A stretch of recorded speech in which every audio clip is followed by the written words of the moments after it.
সুফলা চমকে উঠল। তার বুক ধক করে উঠল। মনে হল এই শব্দটা দরজার না, এই শব্দটা যেন মৃত্যুর।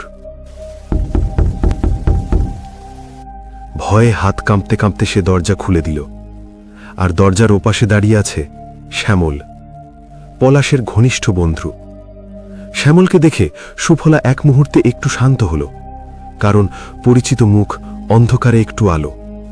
সে কাপা গলায় বলল, ভাবি, শুনলাম পলাশ আর নেই, আমার বন্ধু মারা গেছে। এইটা শুনেও আমি ঘরে বসে থাকতে পারি কি?